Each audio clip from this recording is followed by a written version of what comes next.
अब ईरान और अमेरिका के बीच दूसरे दौर की बातचीत 17 फरवरी को हो सकती है। दूसरे राउंड की मीटिंग अगर नाकाम हुई तो समझ लीजिए कि इस बार इजराइल मौके का पूरा फायदा उठाने की कोशिश करेगा। ट्रंप ने वैसे भी इजराइल और खाड़ी देशों को बचाने की तैयारी कर ली और अब अमेरिका का दूसरा कैरियर बैटल ग्रुप भी ईरान को रोकने के लिए बिल्कुल नजदीक पहुंचने वाला है।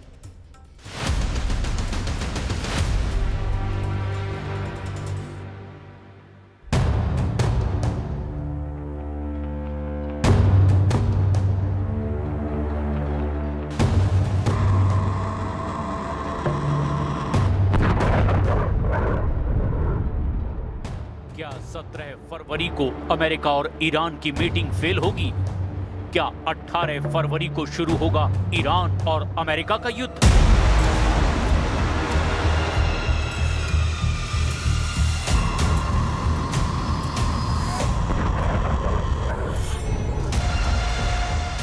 ईरान और अमेरिका अपने बाजुओं की ताकत दिखा रहे हैं।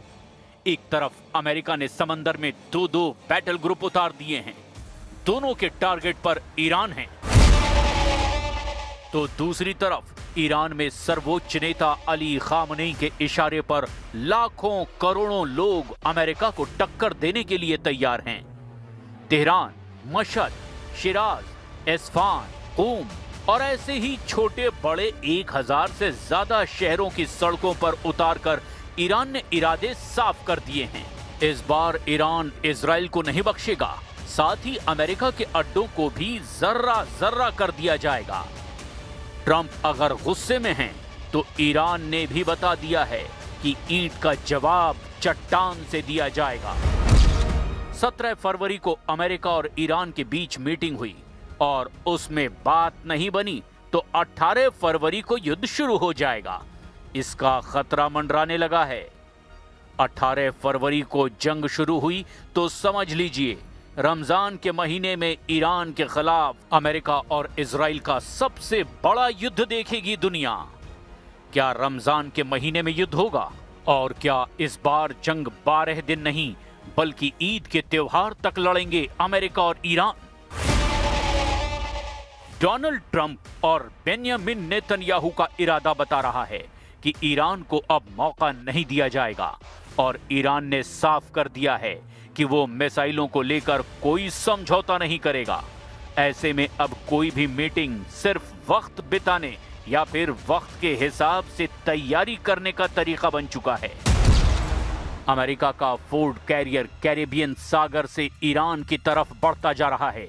इसे आने में अभी 3 हफ्ते का वक्त लगेगा। यानी ट्रंप चाहते हैं कि युद्ध शुरू करने से पहले ज्यादा से ज्यादा वक्त अमेरिका को मिले और इसीलिए बातचीत को और ढील दी जा रही है। अमेरिका की ये रणनीति ईरान और उसके कमांडर बहुत अच्छी तरह से जानते हैं।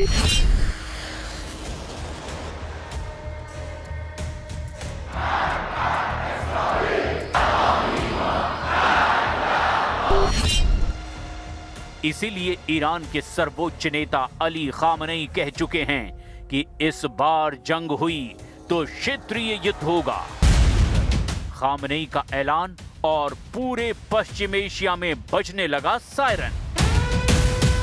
यूएई के चकाचौंध वाले शहर दुबई में सायरन, कतर की राजधानी दोहा में सायरन, पश्चिम एशिया में अमेरिका के सबसे बड़े बेस अल उदैद पर बजा सायरन, ओमान हुआ अलर्ट, बहरीन में अमेरिकी नौसेना के अड्डों पर बजा सायरन, ईरान में भी कुछ तो होने वाला है, राजधानी बगदाद के ग्रीन जोन में बजा सायरन, कुवैत में अमेरिका के 3 अड्डों पर कोहराम, जॉर्डन में अर्जाक मिलिट्री बेस पर बजा सायरन, अलर्ट हुआ सऊदी अरब, रियाद से लेकर अमेरिकी अड्डे वाले प्रिंस सुल्तान एयरबेस पर बजा सायरन।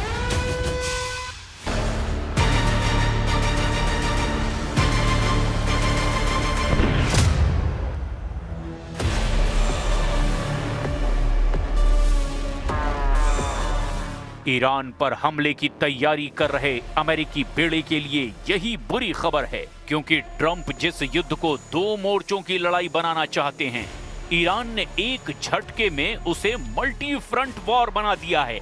ईरान का एजेंडा बिल्कुल साफ है, युद्ध हुआ तो अमेरिका की नौसेना पर वार नहीं करेंगे, पूरे खाड़ी में अमेरिका के अड्डों पर मिसाइल हमले किए जाएंगे। यानी ये रीजनल वॉर होगी, या यूं कहें कि ये होगा एक क्षेत्रीय युद्ध। यूएई, कतर, सऊदी अरब, इराक, कुवैत, जॉर्डन, बहरीन और ओमान में अमेरिकी अड्डों पर होंगे बड़े हमले। इसका ऐलान ईरान ने कर दिया है।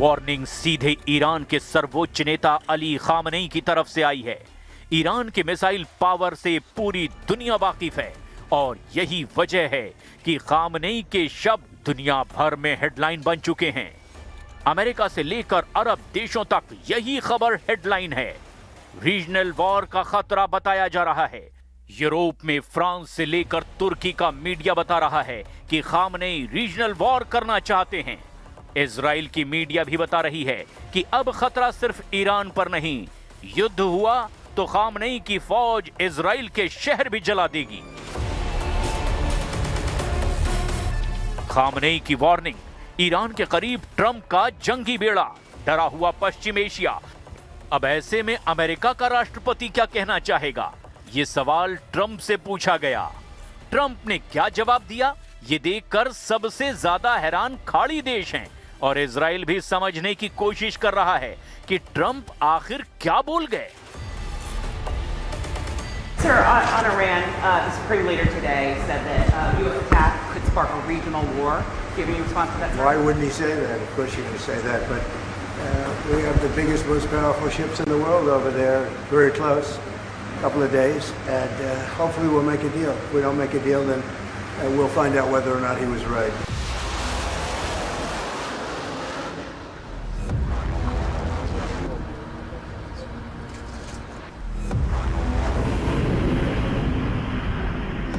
ईरान से टकराने के लिए जब अमेरिका के जंगी जहाज आगे बढ़ रहे हैं, तब ट्रंप का आत्मविश्वास थोड़ा सा डगमगाया हुआ भी नजर आ रहा है।